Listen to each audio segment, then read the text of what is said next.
Makanya ototnya jadinya kalau di kaki apa? Extensor hallucis longus, posterior hallucis longus. Kalau di tangan, abductor pollicis brevis, ya karena itu dari pollux dan hallux. Ya. Kalau ini hallux valgus karena dia kan menjauhi midline kan? Ini midline-nya kan di sini. Berarti hallux valgus. Ini biasanya orang tua nih kelihatan.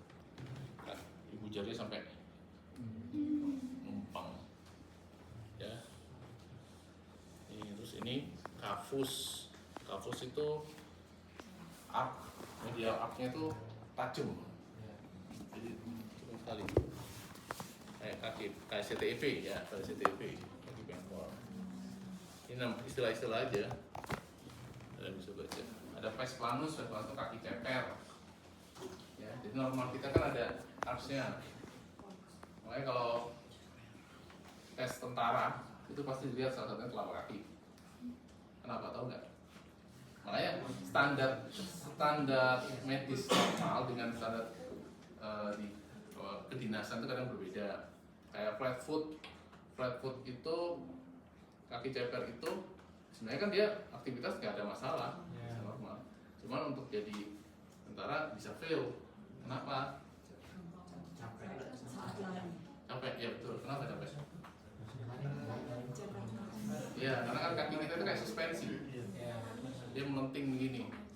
Jadi kalau ceper, berarti untuk melentingnya dia pakai otot apa? Flexor di rulis ya. Jadi untuk melentingnya dia harus energi dari flexornya harus lebih besar untuk tadi mengangkat swing face itu, mulai swing, mengayun. Makanya cabang-cabang. Udah. Ini yang gerakan ankle ya, inversi, eversi, supinasi. Nah, kalian pernah bingung nggak? Kok inversinya kayak supinasi, bener nggak? Bener. Kaki kiri tuh, kan supinasi tuh. Jadi inversi itu sebenarnya gabungan gerakan. Makanya kalian waktu kalian komunitas saya ngajar juga ya. Kan ada forefoot, midfoot, hindfoot. Nah itu yang membedakan gerakan. Jadi kalau inversi itu gabungan dari semua gerakannya. Tapi ya kalau dirinci itu ada supinasi dari forefoot terhadap midfoot kan muter. Forefoot itu kan metatarsal sampai ke palang-palang itu yang muter. Nah itu supinasi. Jadi inversi itu gabungan dari gerakan itu. Adduksi dari midfootnya sama varus dari hindfootnya. Jadi mulai gini, satu gerakan. Jadi inversi itu gabungan sebenarnya. Yang kalian bingung.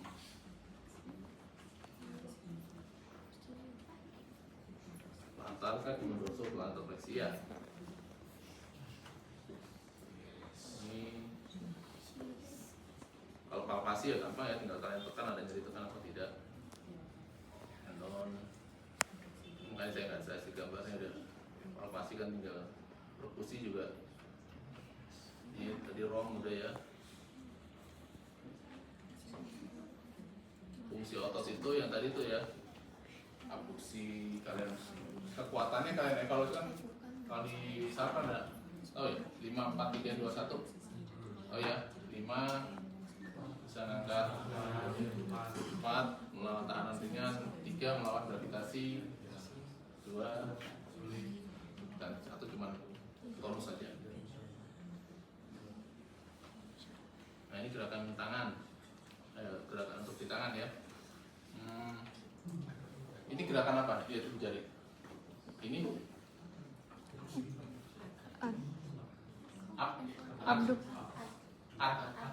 ini abduksi.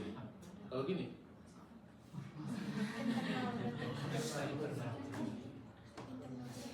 internal. Ini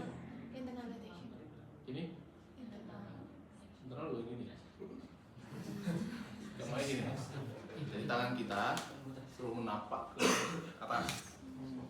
Jadi kalau ini ke arah ini namanya ABD. Abduksinya gini. Kalau gini ekstensi, ini fleksi, ekstensi, fleksi, abduksi, adduksi. Ya, biar nggak bingung, pokoknya ada cara. Terus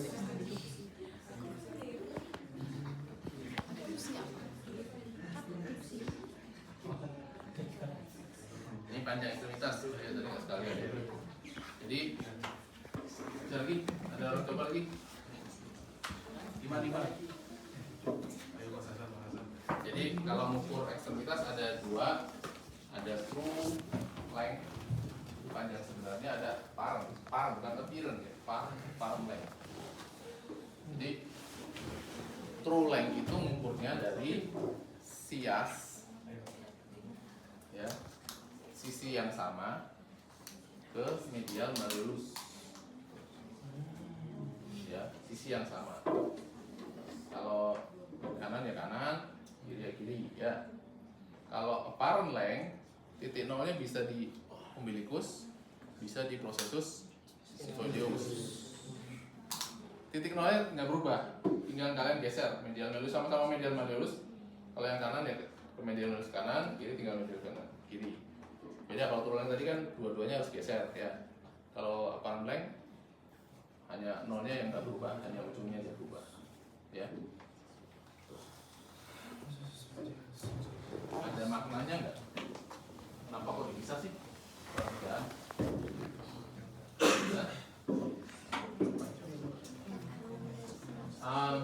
Kita kasih kasus ya. Misalnya dislokasi hip yang kanan, ya, dislokasi hip yang kanan. True length kanan kiri, apparent length kanan kiri yang nggak normal mana? Yang true length. True length-nya? Yang kanan kenapa?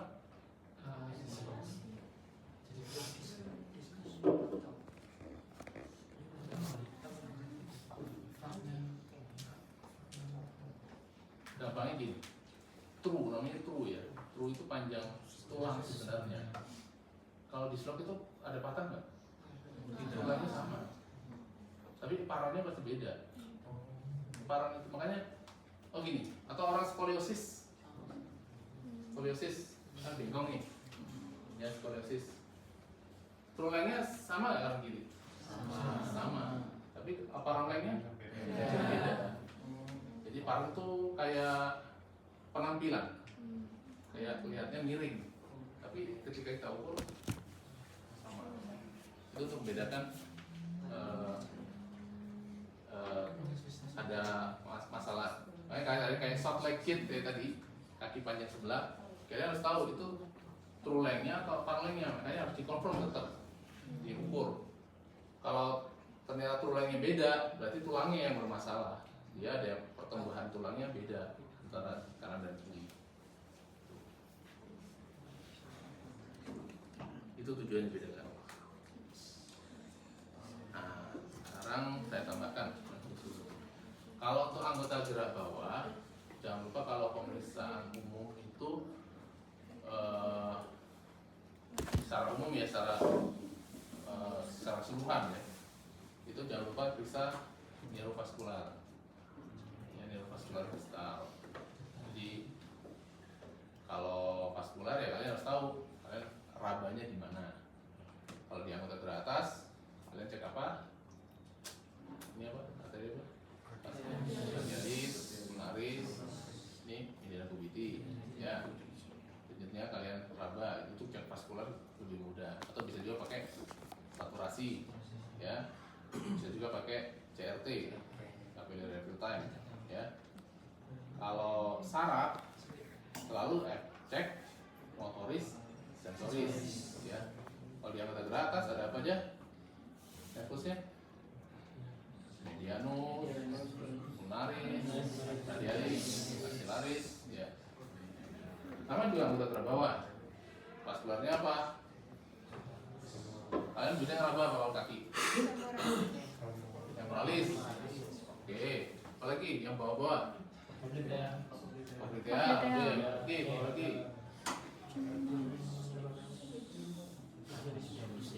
arteri Tibialis posterior. arteri peroneus ada? Oh, tibialis posterior. Tibialis posterior. Tibialis posterior di mana rabanya? Rabanya di mana? Tibialis posterior. Kelihatan, coba kalian kalau mau lihat ya. Kaki buka kakinya, terus kalian begini lihat. Denyut mana dia yang berdenyut? Kelihatan banget. Ya itu. Jadi di belakang medial malleolus, di posterior medial malleolus itu kalian raba tibialis posterior. Kalau yang anterior, tibialis anterior di kepanjangannya sebenarnya di dorsalis pedis, ya di anterior ankle itu kan ada itu untuk vaskularisasinya.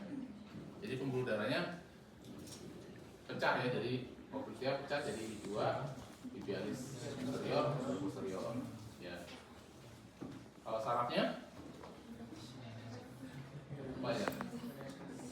Saraf anggota gerak bawah. Sebutkan aja. Mulai dari yang besar. Nervus? Hah? Apa? Nervus apa? Superficialis, apa lagi? Kalau ada superficialis nanti ada profundus dong. Ya, superficialis profundus, apa lagi? Nervusnya. Peronus communis itu gabungan dari superficialis profundus tadi, jadi satu. Terus atas mau ke atas lagi boleh. Hutannya ke atas. Kotelus di kulit, kok kecil banget. Susah. Apa kata lagi? Nervus? Nervus sapinus itu cabang dari peroneus ada. Iya, siatik. Itu siatikus. Jadi keluarnya langsung siatik. Atau nervus ischiadicus. Jalan posterior, terus pecah. Satu yang ke common peroneal tuh melingkar di head fibula. Kalau yang tibialisnya langsung ke posterior. Jadi nervus tidak ada jahil ya. Tidak ada nervus tibialis anterior, nervus tibialis posterior.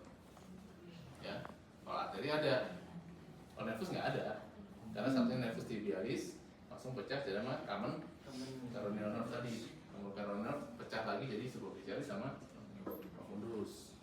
Nah, sekarang kalian tahu tadi kan kalau saraf kita dari bawah aja ya, harus tahu komponen motoris, sensoris. Jadi kalau ngecek nervus tibialis, sensorisnya di mana? Sensorisnya.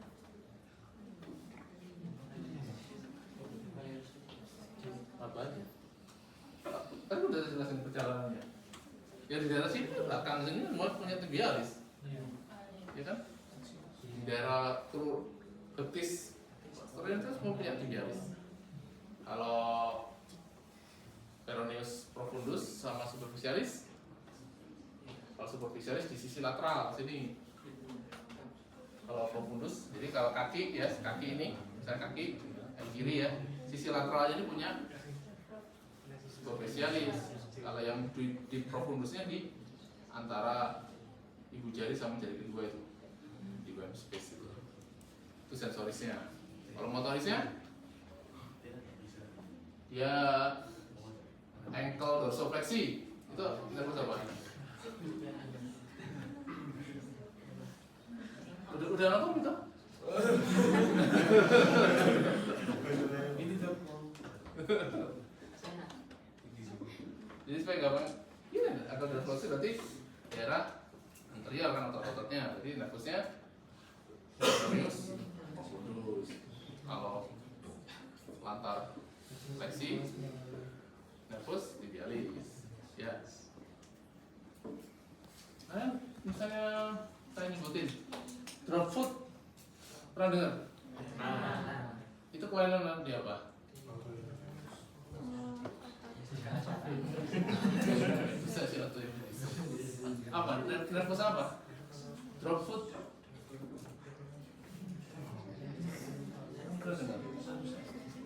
foot berarti kan gini kan?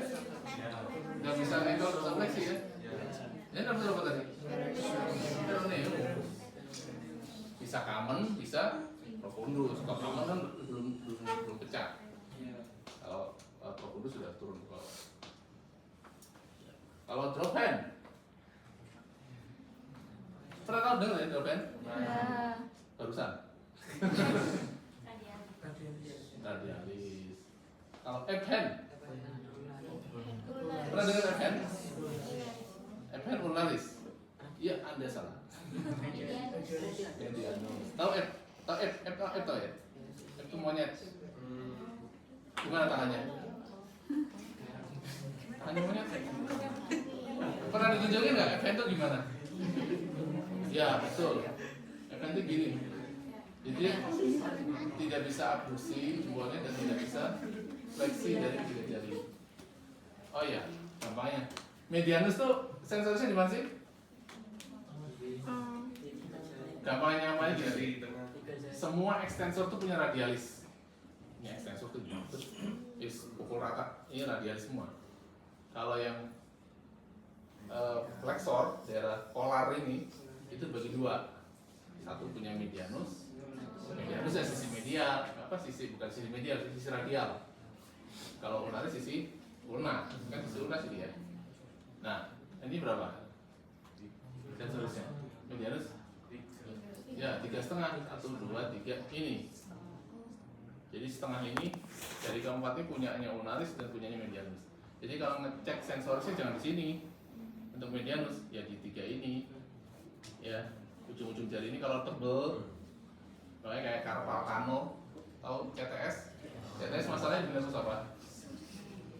Terus medianus, jadi dia akan tingling sign atau numbness kebasnya jadi tiga setengah jari ini. Kalau sisinya ulnaris, ya. Jadi kalau ulnaris sensornya di sini, medianus di 3 jari ini, kalau radialis di ini ya. Kalau motorisnya, kalau radialis kan extensor, ya suruh gini aja dorsofleksi atau thumbnya suruh ekstensi pak, cetek, oke misalnya, nggak bisa. Atau kalau medianus, motorisnya jadi itu F hand atau yang paling gampang tadi kan saya bilang semua flexor. Oh ya, saya lupa. Extensor tadi punya semua flexor itu punya medianus. Semua flexor punya medianus kecuali yang 45 ini. Flexor digitorum superficialis profundus 45 sama flexor apa lagi? Yang ada ulnaris yang ulnaris. Extensor flexor ulnaris itu punya ulnaris namanya FC. Ya, lainnya itu punyanya medianus. Jadi flexor itu punya medianus sisi radial. Pernah tahu oke sign? Pernah dengar nggak? Jadi pasiennya suruh gini aja. Pak, bikin oke sign, oke. Kan flexor, dia bisa fleksi medianusnya. Kalau Pak bikin gini Pak, oke. Normal nggak? Dia nggak bisa fleksi kan? Dia gini, oke sign, oke dong. Oh, ya gini Pak, gini dia nggak bisa. Paksa-paksa gini. Nggak bisa, ya. Kalau ulnaris, pernah dengar from test? Kelompok sebelumnya pernah? Yang kertas.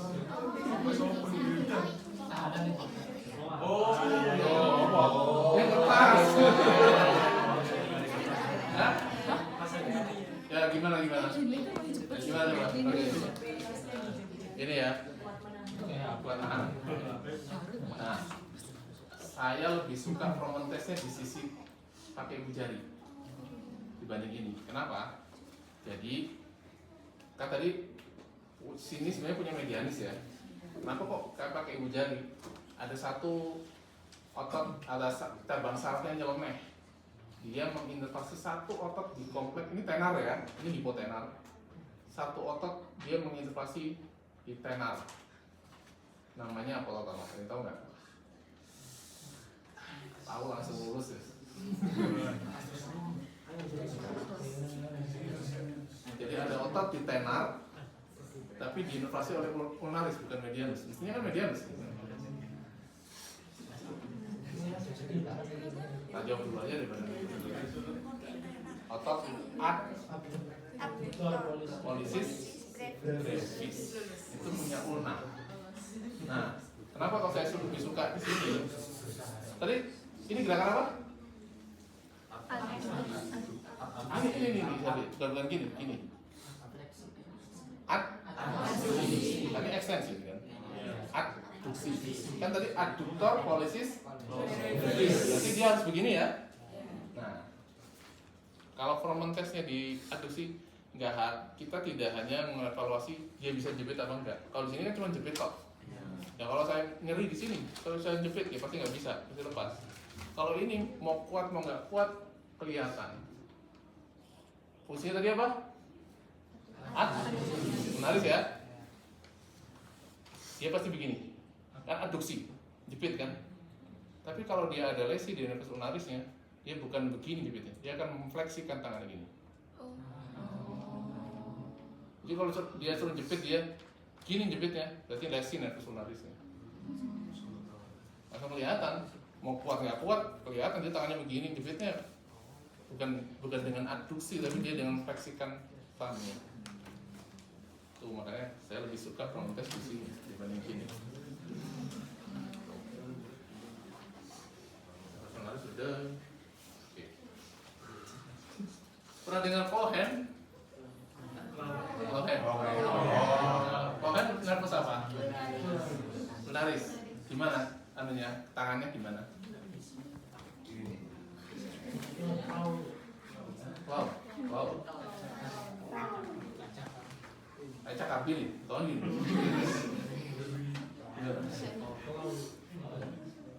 Ya, jadi Cohen itu ada dua, ada parsial, ada total Cohen. Kalau parsial itu ulnaris stop.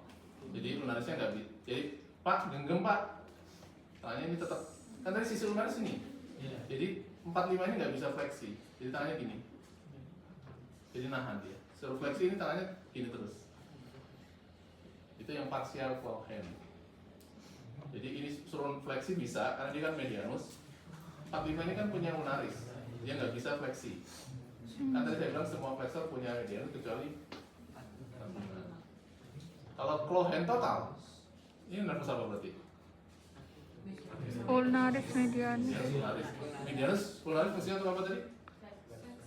Kok malah dia flexor? Logikanya kan kalau medianus ulnaris untuk flexor, berarti mestinya dia nggak bisa. Nah, mestinya gini kan? Kok malah Cohen? Benar nggak nervus ulnaris medianus atau Cohen? Benar ya? Cohen kerusakan nervus medianus ulnaris benar nggak? Ya logikanya berarti salah dong aku ya? Benar nggak?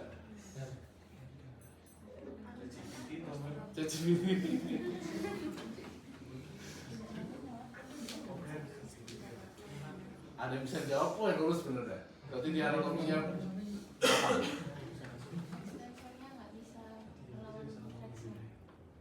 Ekstensornya nggak bisa melawan flexor. Kenapa nggak bisa? Ekstensor nggak bisa melawan flexor. Ekstensor tidak bisa melawan flexor. Kan justru malah bisa melawan, mau dia lemah. Logikanya kan, medianus ulnaris kan flexor. Berarti otot flexor mestinya nggak bisa. Ya sama kayak tadi parsial Cohen. Atau misalnya sign, dia suruh gini, malah begini. Bener ya, Cohen medianus ulnaris ya? Berarti salah dong kalau Cohen. Jawabannya, pernah dengar istilah otot intrinsik ekstrinsik ya? Ekstrinsik. Pernah? Apa itu?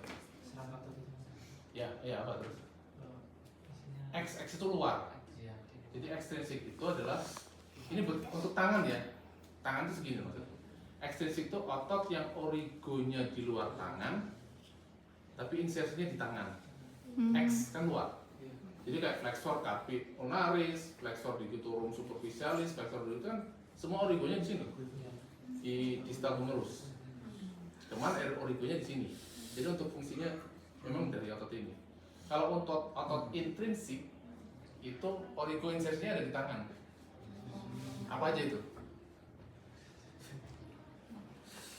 Ada lumbrical, ada interosseus, dorsal interossei, ada polar interossei, ya. Nah, sekarang kalian cari fungsi otot tadi apa? Atau lumbrical, lumbrical muscle fungsinya untuk apa? Lumbrical tangan, hand. Presisi jari.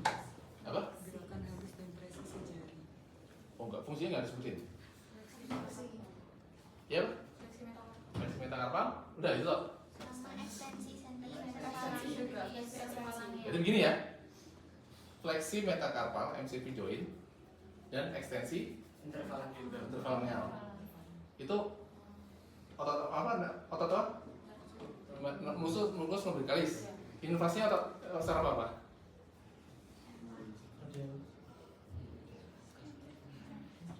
Inovasi musculus lumbricalis. Lunaris, stop. Medianus lunaris. Jadi kan dia ada 4. 1, 2 punya medianus, 3, 4 punya lunaris. Tadi gimana fungsinya? Ini kan fleksi MCP, ekstensi falangeal. Fungsinya begini ya. Ketika ada kerusakan dia jadinya bagaimana? Jadi kebalikannya. Ekstensi dari metakarpal, fleksi dari interfalangeal. Jadi apa ini? Itu jawabannya. Jadi kerusakan benar nervus medialis lunaris pada otot intrinsik. Kalau tadi ekstrinsik. Ya. Bingung ya? Iya. Ya, anatomi harus apa? Terus apa lagi yang baru? Oh ya, tadi ada yang kelewat, vaskuler. Kalau misalnya kalian temukan luka bacok, ini ya, perdarahan. Tadi ngecek apa kan? Neurovaskuler, jangan lupa ya. Saraf-saraf udah tadi. Sekarang vaskuler. Saya raba ini. Oh, jadi putus nggak kira-kira? Kalau enggak. Raba ini, raba demikian. Nggak putus berarti ya? Iya. Oke. Ada yang mau jadi orang coba? Nanti Mas. Perhatikan ya, perhatikan ya. Ini radialis, ini lunaris, ya. Saya blok. Radialis saya blok. Oke, saya raba dulu. Oke, situ berarti. Dari lunaris. Oke. Sekarang genggam buka berulang. Terus. Saya tutup dua-duanya. Perhatikan ya, perhatikan. Telapak tangannya dari merah sekarang apa? Ya, udah, buka. Sekarang saya lepas yang radialis, lunaris tetap apa kan? Sekarang enggak? Oke. Sekarang saya tutup lagi yang radialis. Tutup lagi. Buka, tutup lagi. Pucat. Sekarang lunaris saya buka. Merah? Tetap merah. Enggak, radialis sudah. Mulai merah tuh lihat. Tidak. Artinya apa? Pernah dengar arcus palmaris? Jadi ada anastomosa antara radialis dan lunaris di sini. Nah, jadi ketika ada bacok di sisi radialis, terus kamu raba radialisnya ada denyut, yakin dia nggak putus? Karena ada denyutan dari lunaris ke sini. Makanya tadi tujuan tes tadi itu untuk ngetes ada tidak putus enggak. Kalau saya tuh blok, tadi kan pucat ya, terus saya buka radialisnya, dia tetap pucat, berarti putus kan? Kan dia udah dari sini nggak dapat, dari lunaris masih saya tekan. Begitu juga sebaliknya, kalau saya buka begini, dia sudah merah, berarti kan lunarisnya paten, dan dia dari lunaris. Nanti ya, bisa bayangin ya, ada anastomo tadi. Makanya ini namanya alat tes. Jadi untuk cek, jadi kalau ada bocor sini, jangan seneng dulu. Oh, normal, bagus. Udah, pulang, jahit minggu lalu. Rumah.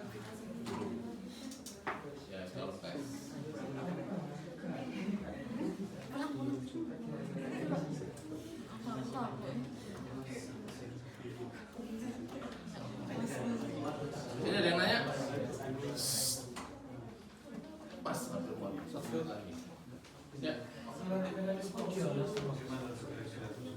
OC-nya itu ya pernah latihan OC bu? Iya. Gimana? Apa? Pernah latihan OC? Latihan mesti. Ya. Jadi ya kalian masuk satu-satu ke session-session gitu. Terus jadi ada beberapa session.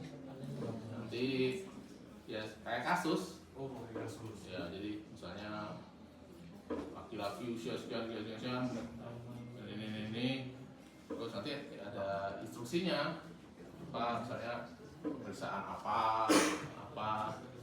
nanti bisa pakai orang coba pasien coba ya kayak tadi bisa pakai manekin saja tergantung terus nanti kalian suruh melakukan jadi dinilai kan kalian melakukan tindakan itu benar menginterpretasi hasil pemeriksaan itu benar nanti mungkin ditanya diagnosanya apa nanti penilaiannya berdasarkan atau mungkin kalian nyebutnya tindakannya sudah benar tapi interpretasi salah ya kan nilainya akan beda dengan kalau kalian melakukan sudah benar interpretasinya benar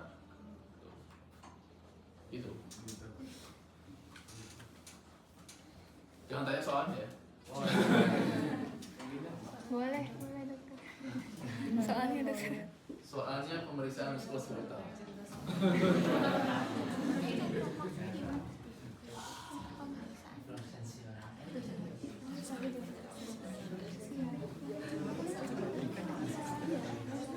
ada yang lagi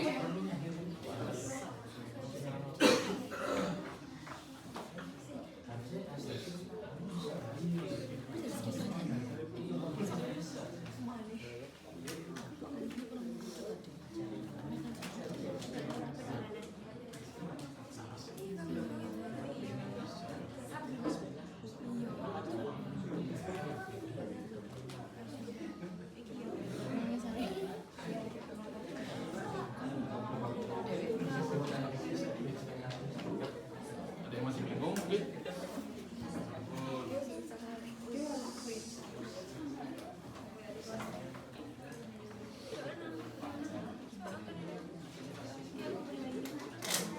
jadi nggak usah grogi ya saya pemeriksaan umum ya look ya apa yang kalian lihat aja sebutin aja semua apa bengkak kemerahan biru feelnya ya feel itu kayak palpasi ya jadi tekan ada perubahan selalu bandingkan kanan kiri ya perbedaan suhu terus ada benjol ada kan dari inspeksi misalnya ada tumor benjolan ya kalian harus pas palpasi itu diraba benjolannya itu keras apa padat gitu kan batasnya gimana tegas apa enggak ukurannya ya kalau deskripsi benjolan gitu melekat ke dasar atau enggak